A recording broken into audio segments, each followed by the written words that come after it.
حضور شیخ الاسلام فرماتے ہیں کہ یہ بات مجھے سکون نہیں لینے دیتی تھی، یہ کیسے ممکن ہے کہ مولا علی شیر خدا رضی اللہ تعالی عنہ سب سے چھوٹی عمر میں بچے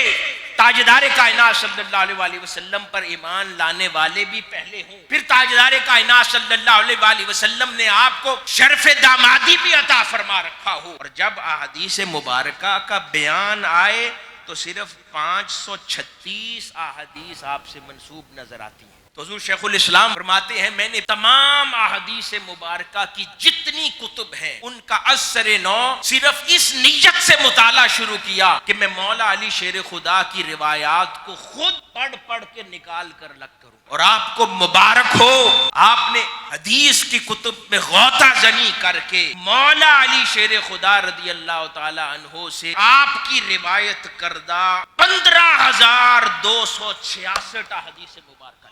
اور یہ ایک ایسی تاریخ کی خدمت ہے کہ 1400 سال میں ہماری بڑی بڑی معتبر ہستیاں گزری، انفارچونیٹلی یہ قرض باقی رہا، کیونکہ سب سے زیادہ سیدنا ابی ہریرہ رضی اللہ تعالیٰ عنہ کی 5,000 اور کچھ، اور ان سے 3 گنا زیادہ 15,266 احادیث مبارکہ مولا علی شیر خدا رضی اللہ تعالیٰ۔ شیخ الاسلام نے اس دور میں صدیوں کا قرض اتارا ہے جو امت پر مولا علی شیر خدا کا تھا۔